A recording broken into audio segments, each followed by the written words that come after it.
Yo, what's up, people? I'm your host, Jay Will, and I would like to welcome you to Inspire God's People, where we balance faith and business to guide you to your purpose.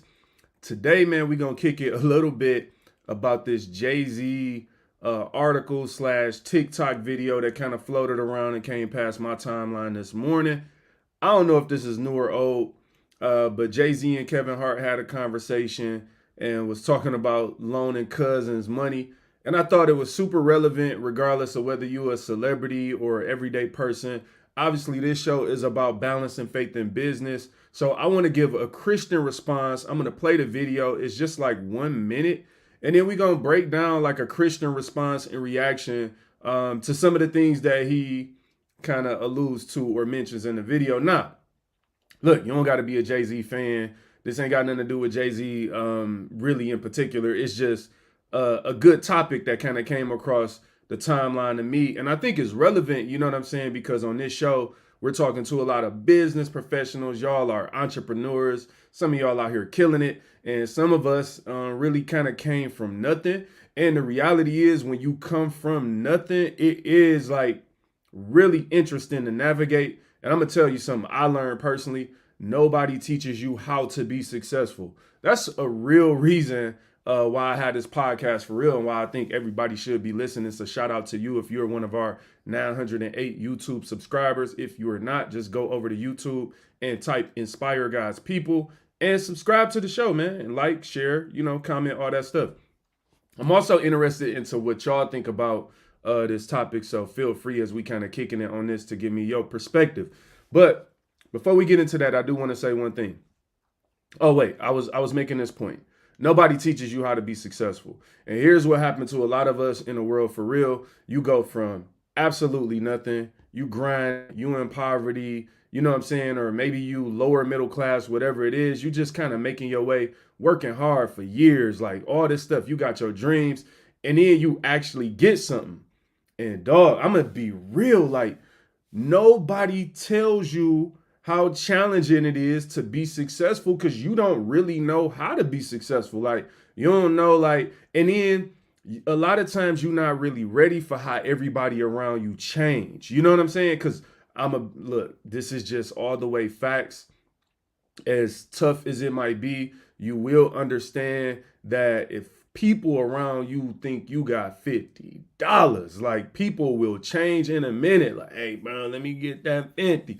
And so I've had some very interesting interactions sometimes with some of my family, some aunts, uncles, cousins, especially people you don't always see or whatever. If they think, I mean, again, man, I'm just a regular guy, you know what I'm saying? Like, I ain't even out here like that. But when people perceive that you have something or know that you got a little bit of something or don't improve your car or your crib or something, and people see those tangible things, like, nobody actually tell you how to navigate it. So we're going to talk about some of those things today because a huge part of this show is really navigating success and our goals from a Christian perspective and trying to really figure out, like, as a Christian, how am I supposed to navigate these things? I know they talk about it in the world, like the video we're going to see today. That's Jay Z, Kevin Hart. They not talking from like a Christian perspective in the video or whatever. So a lot of times as Christians, we don't really know how to navigate these normal everyday life situations without overly churchifying it. Like, we almost only know how to act in church and talking deep and stuff like that. It's like, no, bro, what do I do just on some regular everyday stuff? Before we get into that, I just want to say, man, look, to anybody out there that is, in the process of going after your goals or your dreams or, your obviously, hopefully your purpose and your God-given purpose, what God wants you to do, just know it's a whole bunch of bad days and ups and downs and tough days, even if they not bad days. Maybe that's a better way to say it. It's a bunch of tough days before you get to success. And what happens is, like, for me, if I'm being real, like, it keeps resetting because you'll have a goal, you work hard, you pray, you kind of find your way through, you reach this goal, and then it's like levels on a video game or something. You reach this new level, and then it's a new challenge awaiting you at that new level. And a lot of times in my life, I've had to learn how to navigate that. You feel me? Like, all right, man, like, I'm got this goal, but then these tough days come, and sometimes it make you want to give up. And that's why, like, the last show we did was about emotional intelligence. If you didn't see that, I advise you to go check it out. But a lot of this is really about navigating success and not giving up just because it got a little tough. Like, look, I got this goal that I'm going after, that I've been going after for a couple years. And I'm going to be real with y'all. Today was kind of a tough day as it relates to that. It wasn't that something bad in particular happened on today, but you know how, like, when you climbing towards something, like some days it just feels heavy. Like the bag feel heavy. Like, you know what? Am I really going to get to this goal? You start second guessing, like, Lord, is this really what you want for me?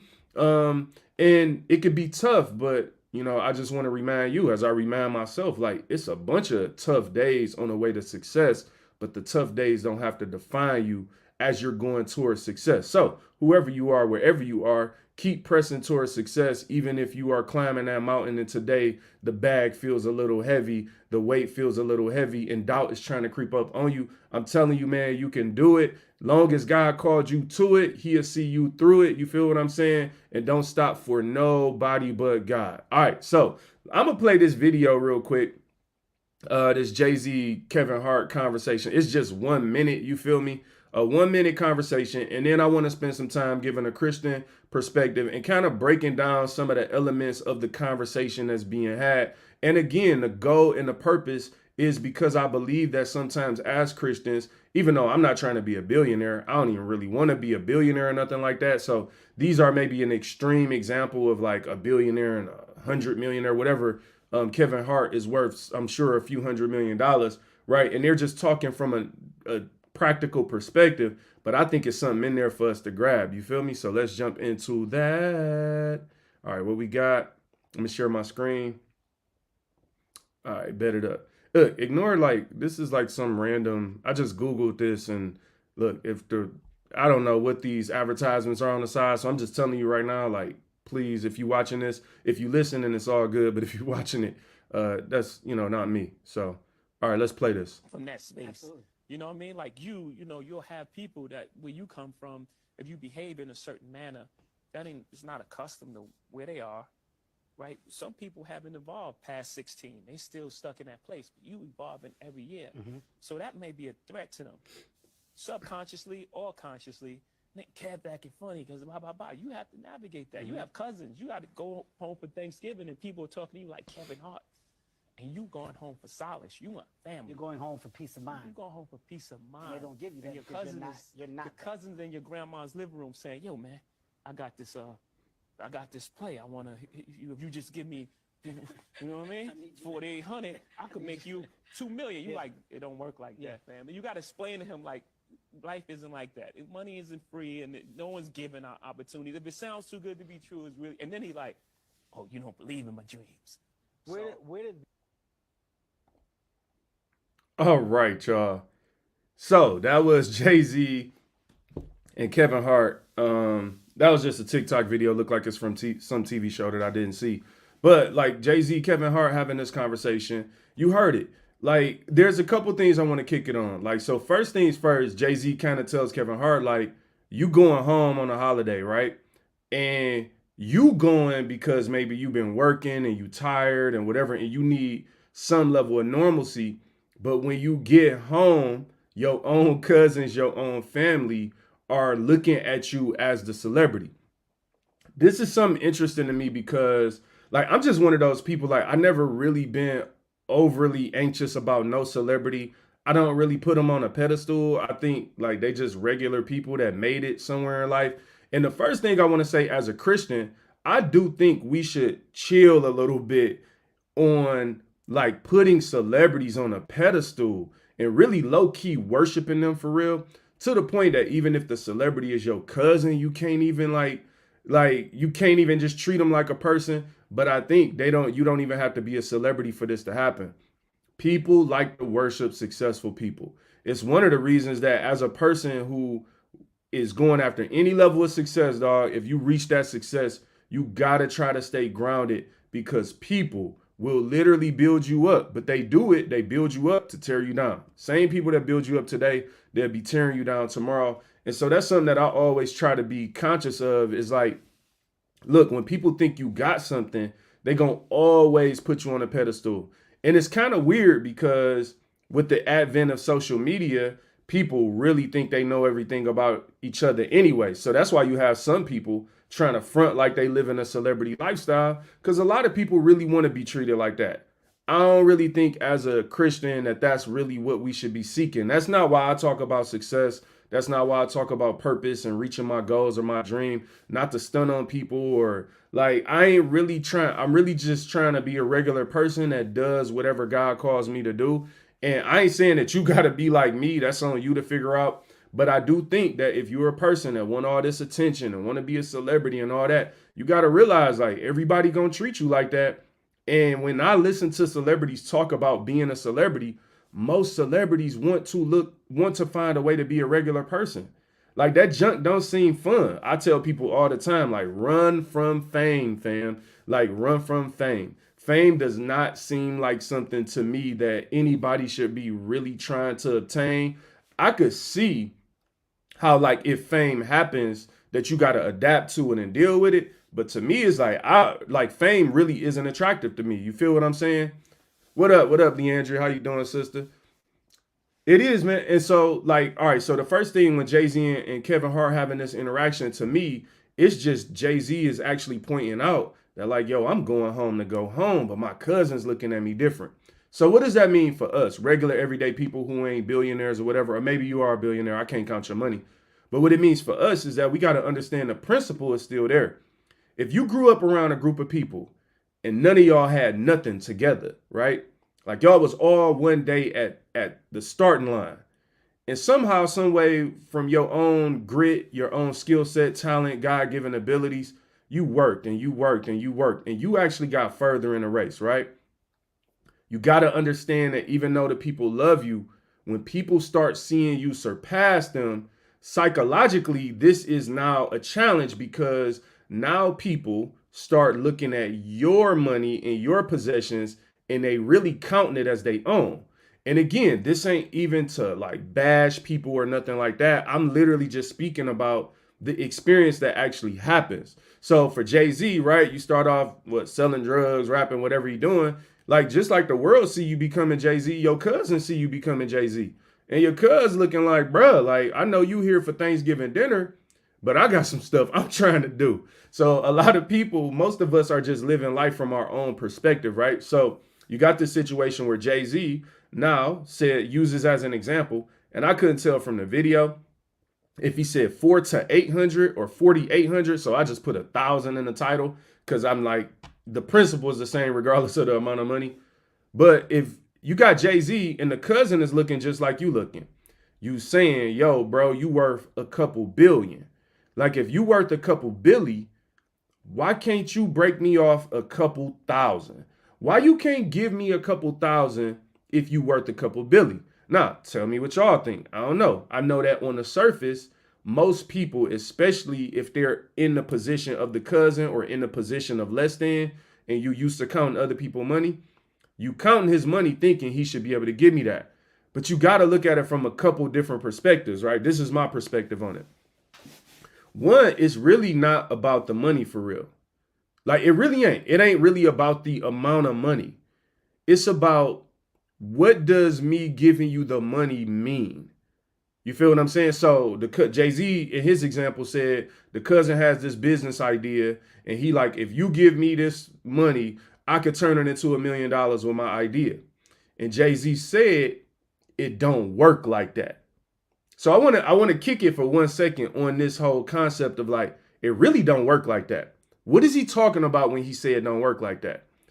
This is the dynamic you have. The cousin has never ever. I'm just know from this example. The cousin ain't never took a business. He ain't never took $1,000 and turned it into 100,000, let alone $1 million, right? So the cousin has never actually like went through the process of creating a business. This cousin is just speaking off of the idea or the emotional feeling of like, yeah, I could do that. Jay Z has gone through the process of building multi-million-dollar, billion-dollar businesses, so he kind of knows the ups and downs in it. And a lot of things that happen when people don't have money and they see people that have money, they bring their broke ideas to the person with money. And it's like, You want me to give you my money to do something that I know ain't gonna work. Now, to the person that wants you to get him the money, what it feels like to the cousin is like Jay Z said, like, bro, you don't believe in me. But it's not that. It really isn't that.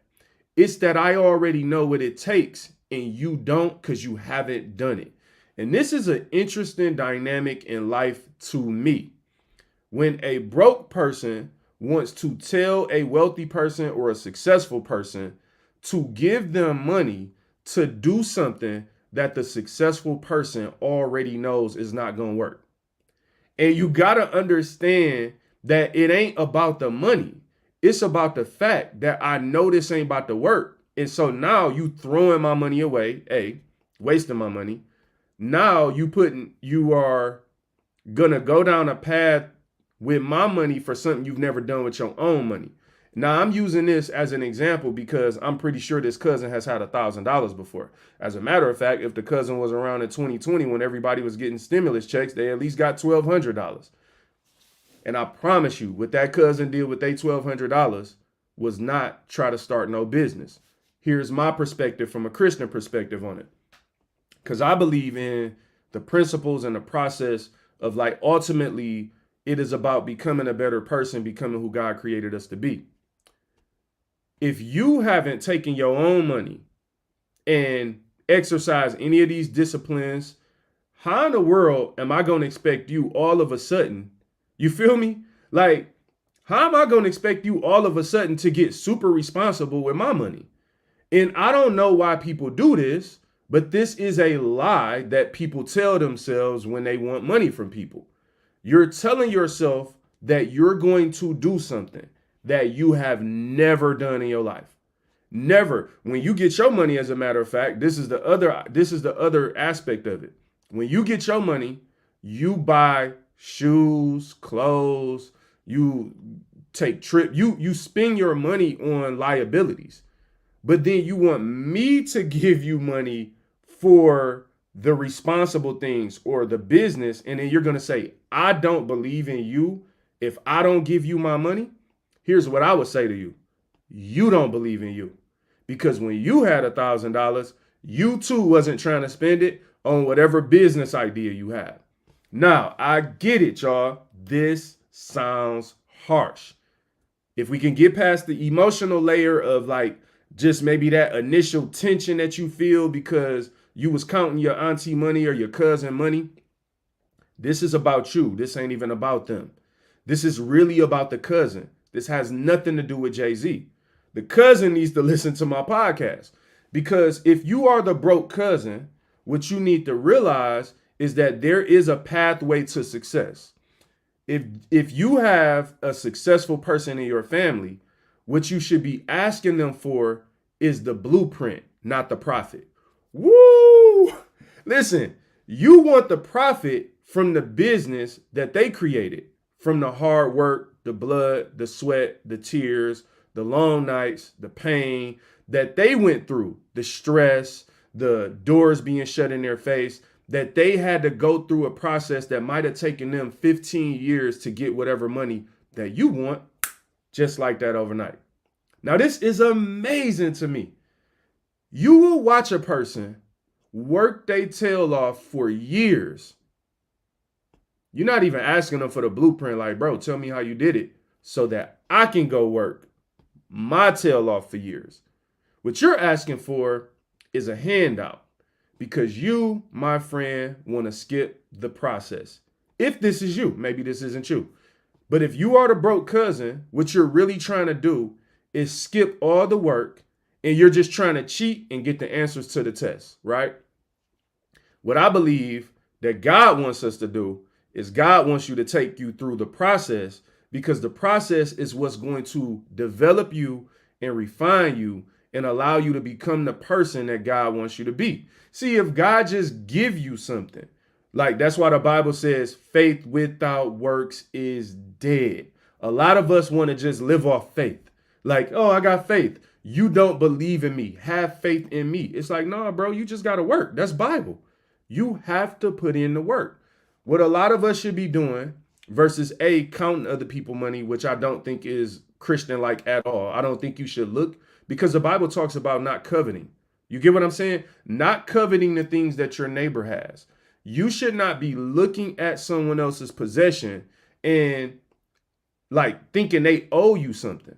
Look, there are some people around me with way more money than I have, right? Some family, some friends, some in the business world, whatever. I never asked people with more money than me for money. Never. Never did. Even when I was broke, I never asked people for money. See, to me, even when I didn't have anything, I never wanted the handout. I wanted the handbook. Woo, hey, yo, I be having bar. Am I spitting bars? I don't want the handout. I want the handbook. You feel what I'm saying?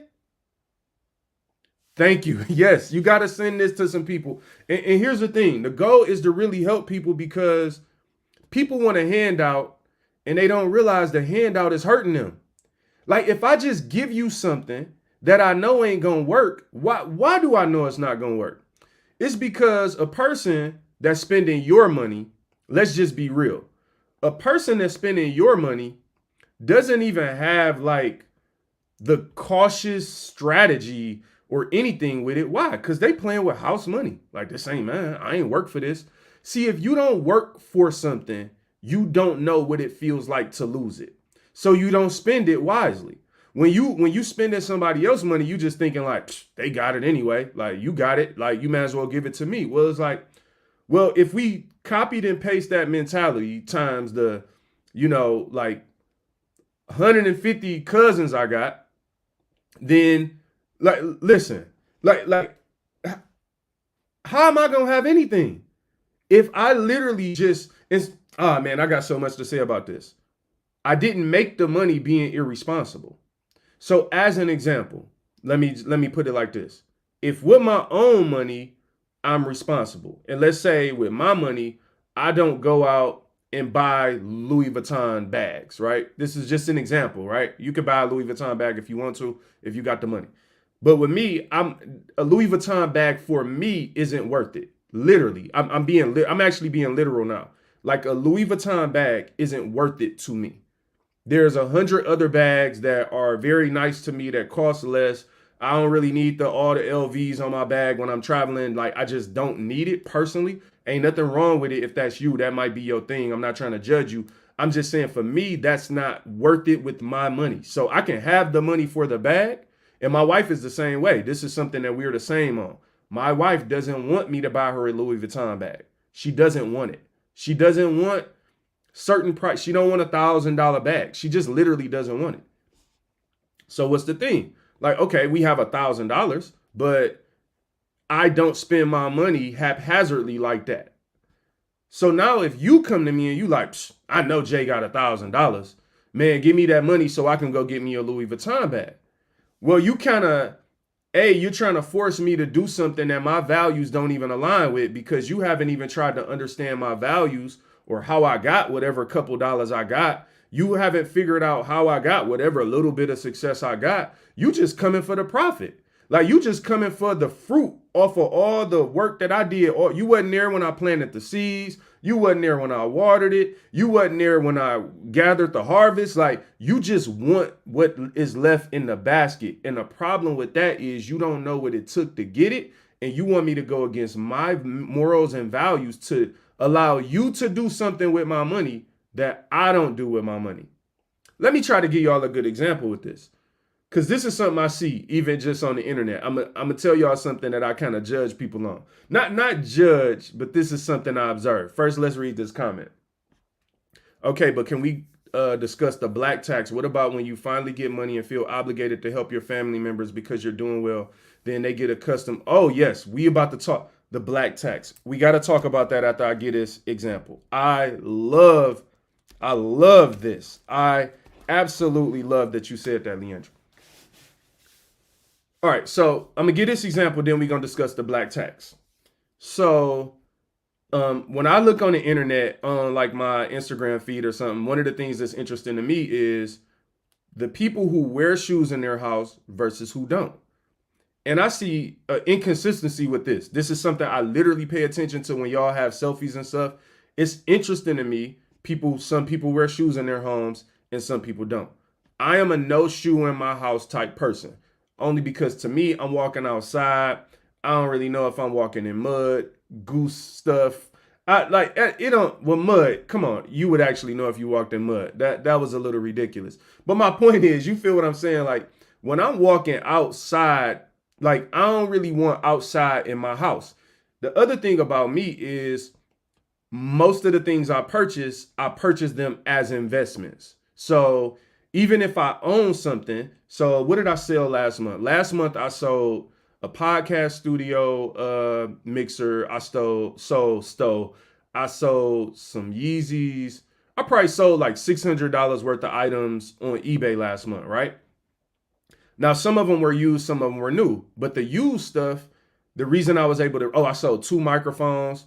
The reason I was able to sell it is because everything that I purchase, I personally try to keep it as close to brand new as possible so that even if in a year, 2 years, 3 years, I could flip it. I do the same thing when I purchase a home. When I purchase a home, even if I live in it, I'm purchasing a home with the intent already mentally, like one day I'm going to sell this. So I'm going to keep it as close to brand new. I've sold 2 houses and me and my wife in the last 5-6 years, whatever. And both times, the people who purchased our house literally said at some point through the process, like, this house is brand new. That is the major compliment to me. So I don't purchase something, then destroy it. This is mine. I could do what I want, eat fries in the room, all that. No, I don't do that. If you do that, that's cool. So for me, we don't wear shoes in our house, but some people do. Now imagine if you are a no shoe in your house type person, right? Meaning you don't wear shoes in your own house. And then somebody else comes in your home and they want to walk around in their Timberland boots on your carpet. Why would you let them do that? See, the thing is, when you go into someone else's world, whether it's their home or you're dealing with their money or their possessions, properties, things that they own, you have to respect whatever their rules are. It's just like growing up when your mom like, hey, you won't follow my rules as long as you're in my house. Okay, cool. That made sense to me. So when I was of age, I moved out, got my own at some point got an apartment on campus in college. Then get me and my wife, when we got married, got an apartment. Like at some point you move out and then you can set your own rules. Now I'm no longer under the rules of my parents because I have my own stuff now, right? You feel what I'm saying? So with some of us, it's like we just got to understand this simple concept of like, yo, that's his money. That means you got to follow his rules. And what a lot of people think is that they think they can set the rules for your money, for your things. And it's like, bro, you can't tell me how to spend my money. So if you want to get my money so that you can go buy you something that I wouldn't even buy myself, that don't make sense. That's like you walking in my house in Timberland boots. And I've had like contractors and different people that try to do this. You feel what I'm saying? Contractor come to the crib. I'm looking at the contractor like, bro, look at my house. You know good and well we not walking. You could just look at the floor and tell we not wearing shoes in here. So you know what I did? I'm like, okay, no problem. I'm going to have you take your shoes off. But then recently, I went and bought about 100 of them little footies that you could put on, whatever. So I'm going to look at your shoes. If they ain't too dirty, I'm going to let you put the footies on. But if it's raining outside or your shoes look like they got some mud on them, you're taking your shoes off. I don't care what you're building in the house. You feel what I'm saying? What up, though, Dre? Yeah, booties at the door. 100%. I am with that. So here's my thing. First and foremost, we got to realize that we have to respect other people's items. You feel what I'm saying? Lori, what up, though? You got to respect other people's items. Now we got to go back to this black tax. I got to go back to Leandra's comment because I want to talk about this. The black tax, what about when you finally get money and feel obligated to help your family members because you're doing well, then they get accustomed to your help? This is really maybe the most important thing, maybe the real substance of what I wanted to discuss today. And when I said in the beginning of the video that no one teaches you how to be successful. So I'm going to talk a little bit about the psychology of it first because it all makes sense. when you grow up a certain way, right? Like if you grew up like me, like my family to this day, we are very close knit. And what happens is when we are younger and we are like, we kids, me and my brothers were sleeping head to foot in the bed. Like, and this wasn't even considered a bad, like this was just love for us. My family's full of love. So I come from a family of love. And what you got to understand is love needs balance, right? And a lot of times we don't deal with or talk about the balance of the love. So what happens is when we were younger, we were doing everything together. We were surviving together. We were struggling together. If one person had a sandwich, they cut it in half and give it to the other person. That's how my family operated. There was no one person that was just doing better than the family while we were younger. But here's what happens. As you become adults, what happens is everybody starts going their own way just a little bit, even in a close-knit family. What do I mean? You might have, somebody like me, I went the corporate route and I always dabble in entrepreneurship, music, podcasts, clothing. You're going to always see me do those things. But it was always like, I'm going to make my own money and invest in myself. So I've made money and I've lost money on myself because my strategy and approach was always, I'm going to invest in me, but I need a baseline, right? So I worked really hard. Like nobody was there when I was working, how I was working, like how I'm still working, right? But then you might have maybe one of my brothers did something else. Another brother did something else. Another sister did something else. So now what has happened is we all used to be under this one roof, eating popsicles together and sharing sandwiches. And then you grow. The Bible says when I was a child, I thought as a child. Now that I'm a man, I put away childish things. One of the things that I think sometimes we struggle when we come from less than is no one knows how to transition out of it. So even though now, right, as an adult, when you go buy you a Louis Vuitton purse with your money, or you go and spend your money on whatever, and then I go and spend my money on whatever, we're no longer in one household eating sandwiches together. But I still love you because you are my family member. This is a struggle psychologically to find balance in. And so what happens is in the beginning, we tend to overcompensate because when you first get anything, the reality is you want everybody that was with you to get it. Like you want your family to make, like, man, y'all don't understand with me. Like even with this podcast, the whole purpose of this podcast, I'm like I'm trying to give people the game. I got 200 and something episodes. And I'm telling you, like, if you ever want the blueprint, whenever, like, at some point, it'll make sense. Like, when I say that, at some point, people are at least going to get a glimpse of whatever little bit of success I might have gained throughout these years of doing this show. And then maybe that's what'll make people go back and look. But the reason I don't highlight any of the small successes is because I learned a long time ago that success isn't enough to make someone else want to do the work. I used to think like that. So when you first start off, you want to give people things. But then this is what happens, okay?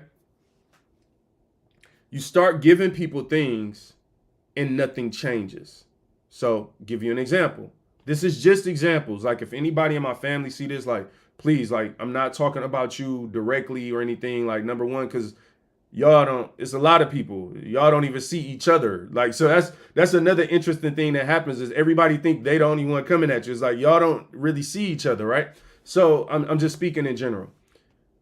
In the beginning, you feel obligated to give people stuff because y'all struggled together. So that's the psychological aspect that's happening in a person's mind. And you almost, if I'm being real, you could feel guilty for being successful. Because again, we all struggled together. It's survival's remorse. When you think about the military or watch a military movie, if all these people went into war together, you sacrificed just as much as I did, but then, something happened to you, this person passed, this person, whatever, and then I made it out. The person that makes it out, man, that is a struggle because that person never actually really feels worthy of making it out. And even that person questions, why me? Like, why was I able to ... right? So in the beginning, you are just purely overcompensating for that. Because what you really want is the affirmation of your family or your friends or those people around you. Because the last thing any of us want to feel like is that we sold out. Nobody want to feel like a sellout. Nobody want to feel like people saying, yo, you forgot where you came from, dog. You used to be like this. And it's like, dang, like, okay. And so you overcompensate. But then over time, you start realizing through the overcompensation that it's not actually solving anything. So like for me, the goal isn't for me to make it so then I could take care of the 100 people in my family. Because I don't know if I will ever have that kind of money. And then even if I had that kind of money, I don't know that that's best for you. What do I mean? I don't know if that's best for you.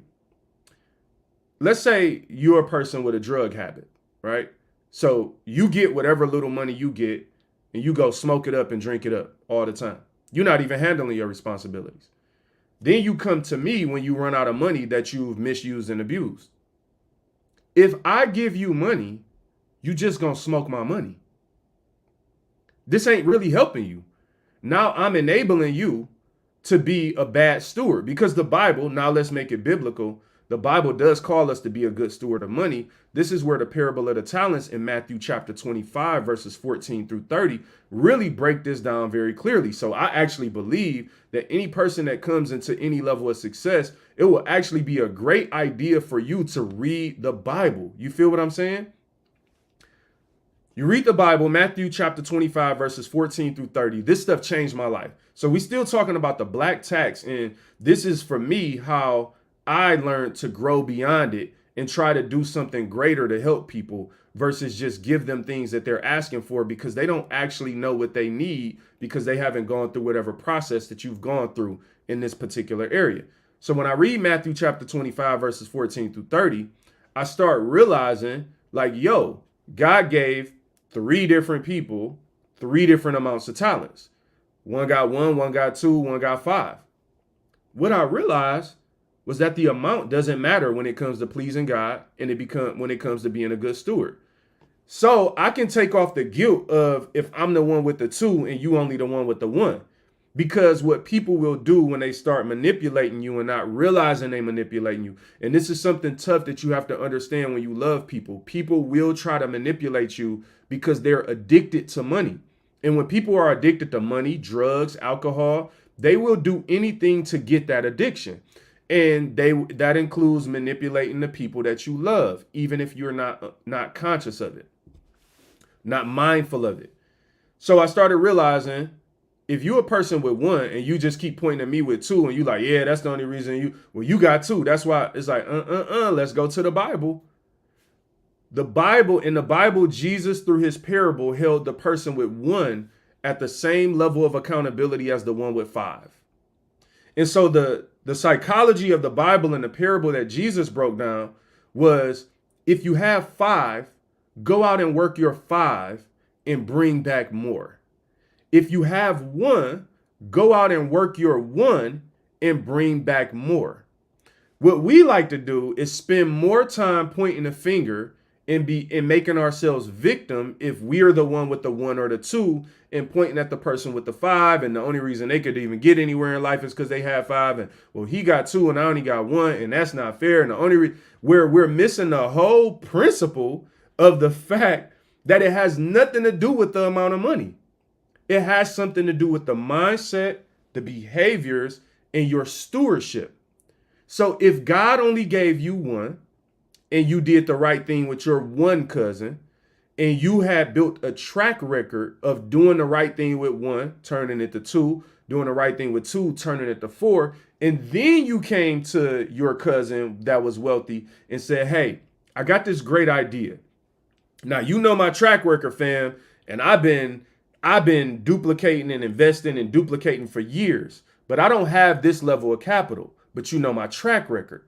Now I'm proposing to you to invest in me because I have this business. Here's my business plan, well thought out. Now you got a much greater chance of this person with wealth wanting to invest in you because they know that you've gone through the process and you're a good steward of your 1. So Jesus said, I will make you ruler over many. You feel what I'm saying? Thank you, Leandra. So what some of us don't realize is even Jesus said, oh, now I got to go. I actually got to go to it. I'm sorry. There's no way. I got to go to the Bible, fam, because I feel like This is where people don't be realizing this stuff be in the Bible for me, bro. When we be talking about money, this is literally where I got it from. Like, now we just got to go to it. Like, because that's the only thing that's really going to really show you for real, like what I'm talking about.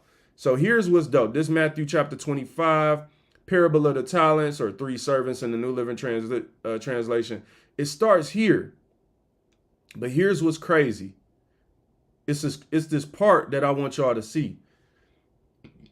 Excuse me. In chapter 19 right here, it says, after a long time, their master returned from his trip and called them to give an account of how they had used their money. All right. The servant to whom he had entrusted the 5 bags of silver came forward with 5 more. Master, you gave me 5 bags of silver and I've earned 5 more. The master was full of praise and he said, what? Well done, my good and faithful servant. You have been faithful in handling a small amount, so now I will give you many more responsibilities. But now we got to scroll down. This is where people don't really be trying to hear it. Oh, man. This gets rough. I hate to be the one to tell it to you. Verse 24. Now we starting to deal with the person that only got the one, the person that got the little amount who created the excuses. Then the servant with the 1 bag of silver came and said, Master, I knew you were a harsh man, harvesting crops you didn't plant and gathering crops you didn't cultivate. I was afraid I would lose your money, so I hid it in the earth. Look, here's your money back. You gave me 1, I'm giving you 1 back. But the master replied, you wicked and lazy servant. If you knew I had harvested crops that I didn't plant and gathered the crops I didn't cultivate, why didn't you deposit my money in the bank? At least I could have gotten some interest on it. Interest. We got to talk about that. This is the tough part. 28. Then he ordered, take the money from this servant and give it to the one with the 10 bags of silver. To those who use well what they are given, even more will be given, and they will have an abundance. But from those who do nothing, even what little they have will be taken away. God's people, do you understand what the scripture is saying? The scripture is literally saying, bro, you not doing right with the little bit I gave you. Even Jesus said, I'm just going to take the little bit I gave you and give it to the person who's been doing the right thing. So we would be in a much better, it would be much more valuable to me to do the right thing with the money that God blessed me with the gifts and talents that God blessed me with, to produce more. And if I start doing that, God will actually start blessing me with more. And so sometimes that's why you looking at some people and you like, well, that ain't right. They keep making money and they already made money. They keep doing, it's like you missing the whole principle. You keep putting yourself in a position as the one with one and who won't do nothing with it. So God keep taking away the little bit that you have. That's a tough message, cousin. That's a tough message. If you Jay Z's cousin and you looking at his billions, you ain't trying to hear Jesus when Jesus say, no, bro, you won't do the right thing. So the message really for us is do the right thing. This is why this podcast is about literally guiding you to your purpose through breaking down principles like this in the Bible so that we can actually understand how to use the Bible in real life. Not just in church, not just scream around, run in, fall out, say we had a good time and don't know what to do with it, so that we can actually look at the word of God and then it can start producing some results in our life because we're utilizing it the right way with the right intention. We ain't doing shady stuff for money. We paying taxes. We got our paperwork straight. Like you don't got to be shady. Don't go to jail trying to get no money. Don't do nobody dirty trying to make money. Like the love of money is just ain't worth it, fam. And the thing is, the Bible literally gives us the blueprint. So if you like Jay Z's cousin and you counting Jay Z money and thinking he should just give me this because of whatever, no. And guess what? If you are the person that is allowing your people around you to manipulate you and to just take, what you're going to end up doing is hurting your own self. And you're going to end up hurting your own future. And that's one of the things that I've learned just in living is that I'm not going to let people manipulate me because they don't want to see the value that I am bringing. What do I mean with that? Y'all think I'm playing. I be on Facebook and stuff every day telling people like, this is happening because you don't listen to my podcast. This is happening because you don't listen to my podcast. Because I genuinely believe in this podcast. I genuinely believe I have over 200 episodes. If you go to Apple Podcasts and type in Inspire God's People, you can go back to episode 1. I promise you there will be multiple episodes in here that will literally change your life. That literally gives you a blueprint and a framework, whether it be in principle or literally sometimes I give out PDFs and episodes of, hey, here's a framework for you to change your life. Now, if a person is mad at me because I put more of my energy into teaching people how to fish versus giving fish away, then I've learned how to be okay with that. But the other thing I think is important is to have the discernment in a relationship with God where you are understanding of when it's the time to give. Ecclesiastes chapter 3 says it's a time for everything. There is a time to give. There's always times when I see a need and it's like, yo, I understand this is a legitimate need. I can do this, ... But one thing I'm not going to let nobody do is manipulate me out of stuff because you don't know my goals. You can't count my money. And it doesn't matter how close we are. That's not right for you to do. If you're not here working with me, and especially more than anything, if you know that you're not obeying the Bible and being a good steward over your own money, because one thing I learned about wealthy people, and even when I was dead broke, this is something I noticed about people with money.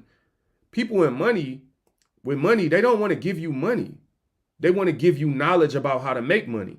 And the knowledge about how to make money is actually more valuable than the money itself. That's why I have an episode called Millionaire Mindset. I think that was like episode 7 of this podcast might have been Millionaire Mindset.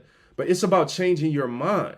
And in the Bible, it talks about be ye transformed by the renewing of your mind. Bro, until you change your mind, ain't none of this other stuff gonna help. And I hate to break it to you before I get out of here. I got to tell y'all this.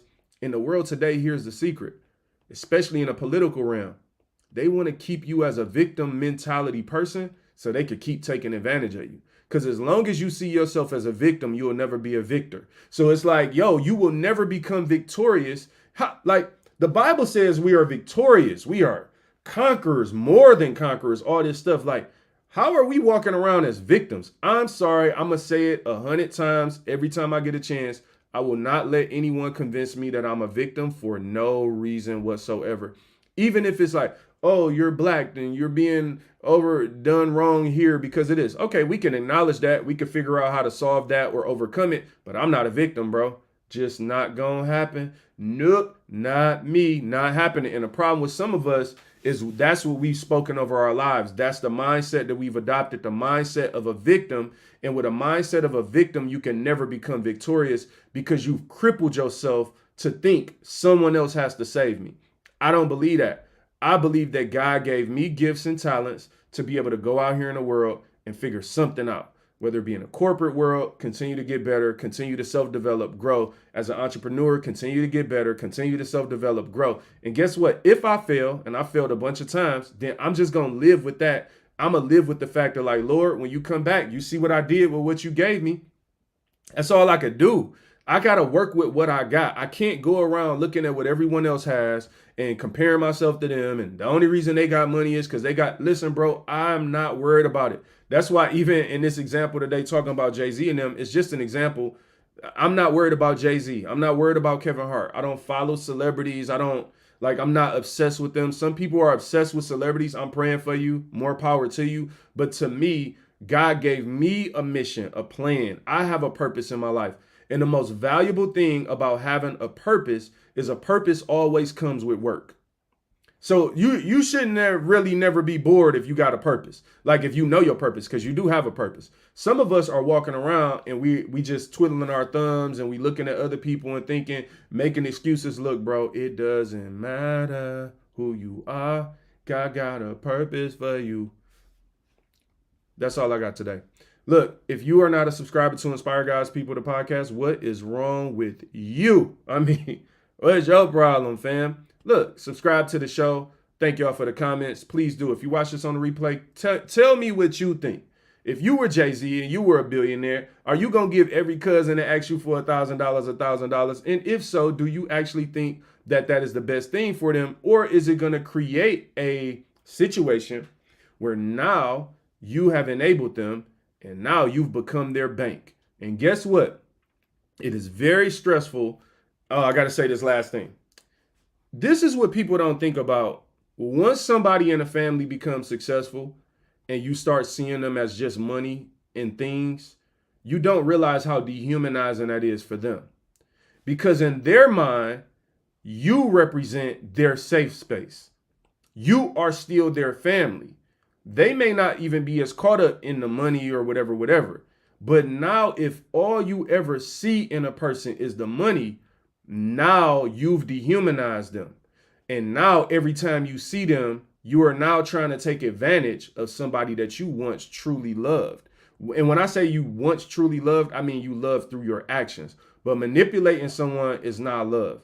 And it's not fair because that person worked hard. And it doesn't mean that person don't want to help you out, give you advice. Let me tell you something. And now this I will say to my family, anybody who watches this, I've made myself available to people behind the scenes in ways you will never know.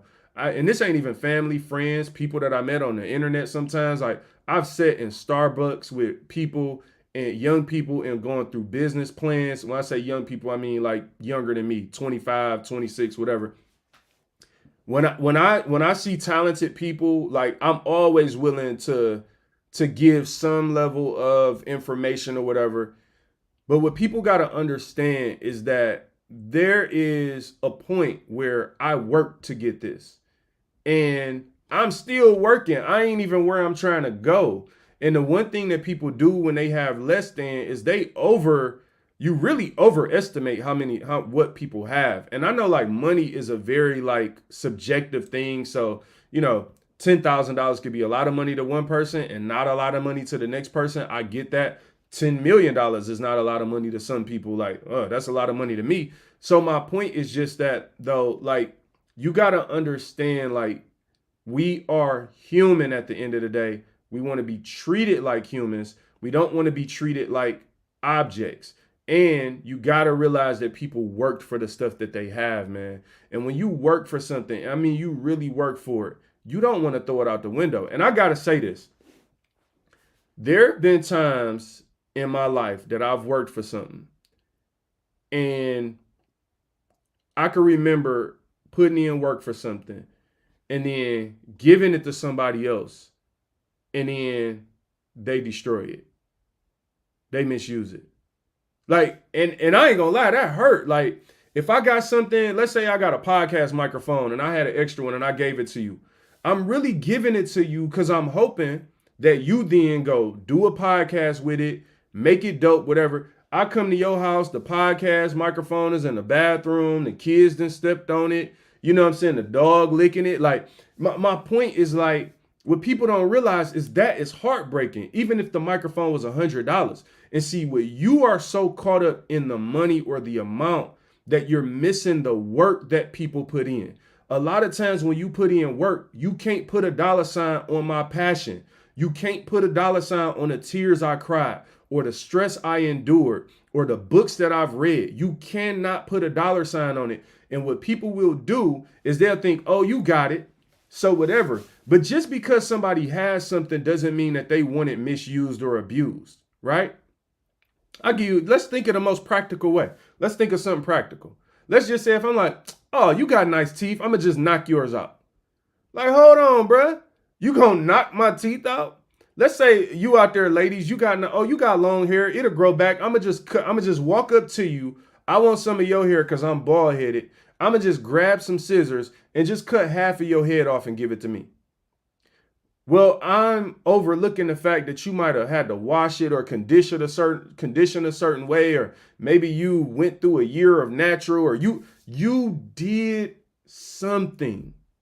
The idea of someone doing something means something to them.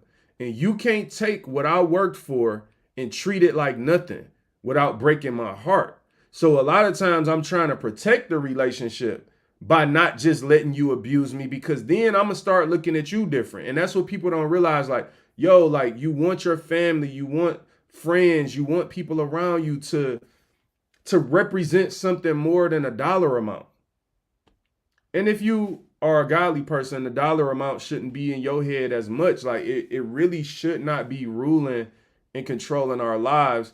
And there's also, man, I got to say this before I go. There's a difference between a need and a want. Oh, hold on. I gotta take a sip of my tea real quick. I really be drinking tea. I know y'all can hear that. There's a difference between a need and a want. And a lot of times what happens is people will hit you up for their need, for their wants. Wait, no. It's backwards. They will spend all their money on their wants and hit you up for their needs. So it's like, okay, you hitting me up for the important stuff, but when you had money, you just did the fun stuff. So now my money is your need money and your money is your want money. But what people don't realize, though, if I keep doing that and I don't manage my money, I won't have none.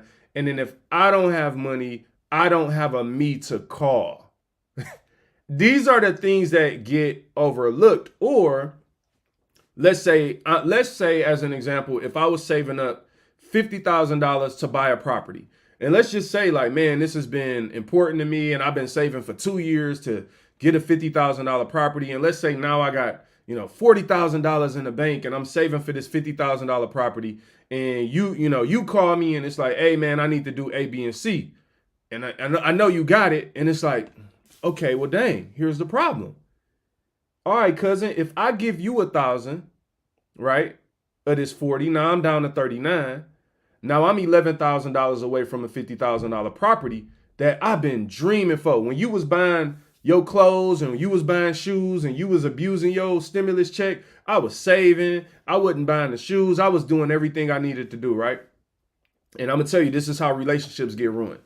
Let's say you said you were going to pay me back in 2 months. Now, let's say we 6 months away and now I got $49,000 and I find a property.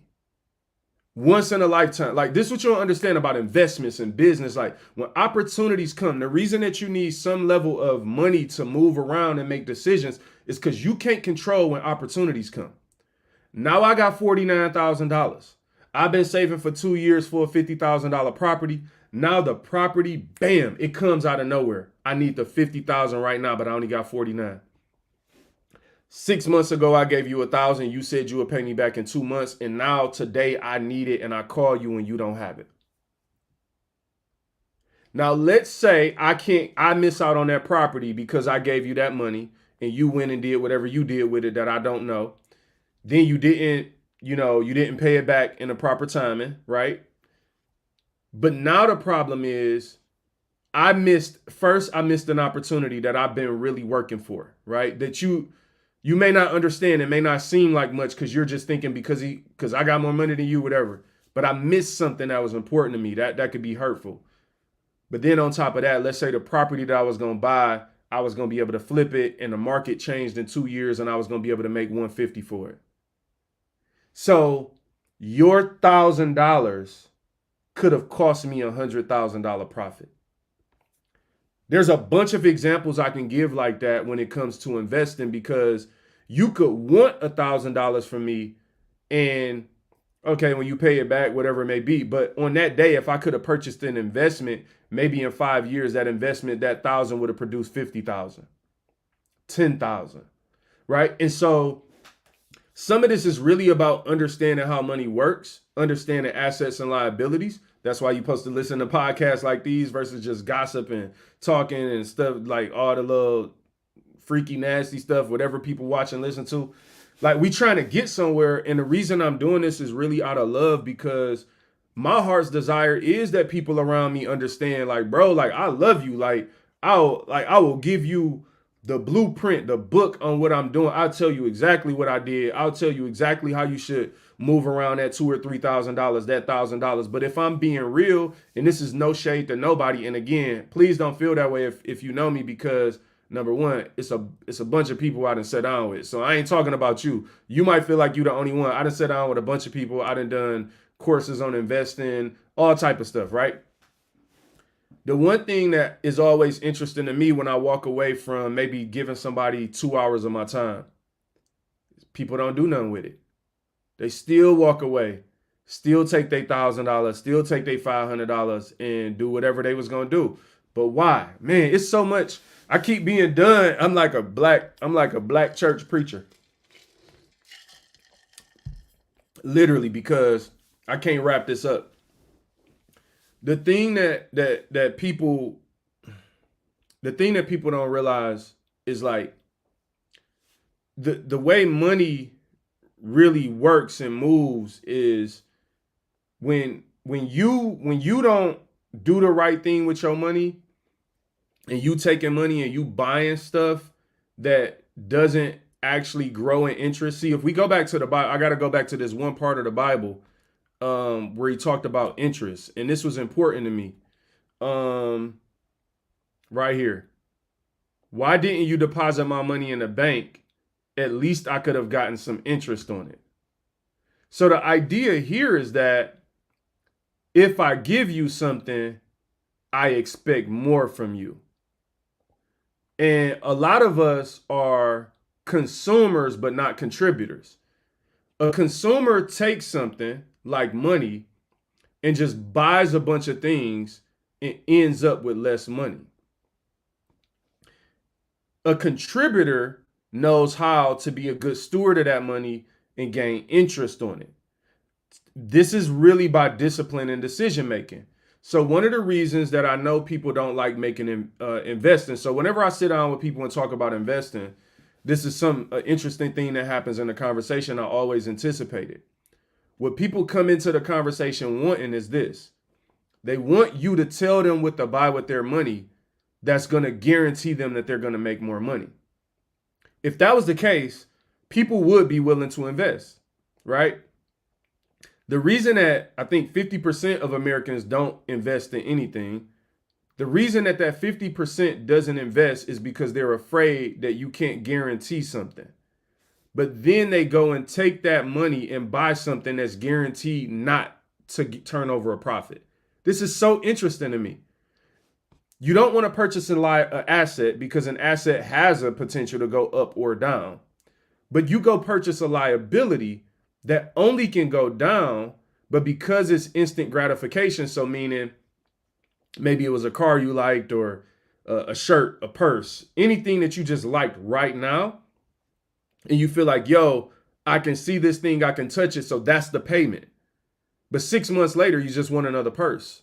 A year later, that purse goes out of style, or a celebrity wears another purse, you just need another purse. But over here, what happened is, yes, there was uncertainty in my investing. Maybe I bought a property. The market goes up and down. We don't know what's going to happen. But what happens is if you are patient over time, the likelihood, if you have properly vetted the right investments, because you're educated on it, not just throwing money at stuff, gambling, the likelihood is that it's going to grow over time. And so even though I can't guarantee you something like most people want, the moment I can't guarantee you that investing in a certain stock or cryptocurrency or property or whatever is going to automatically give you a return, people just go to what they used to. And this is the cycle that you in that's keeping you in the position of the borrower versus the lender.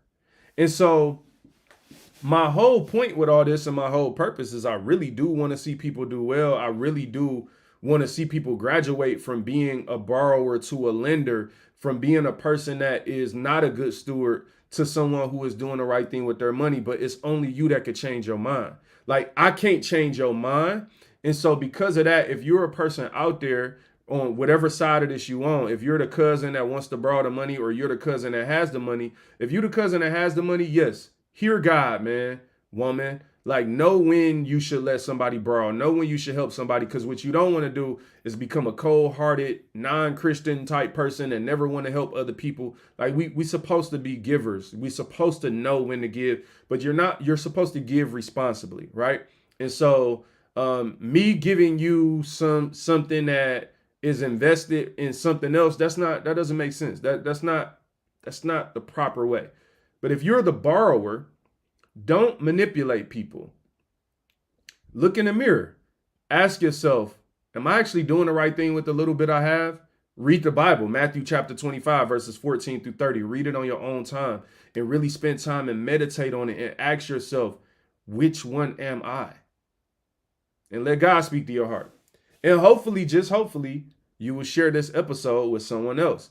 Like, comment, subscribe. Find us on YouTube, man. I drop videos kind of every day, kind of sort of short clips, quick inspiration you can share with people. And then we do videos like this once or twice a week to try to kick it deeply on a topic. Hopefully you enjoy this topic. I enjoy kicking it with y'all about this topic. Let me know what y'all think. Look, this has been an amazing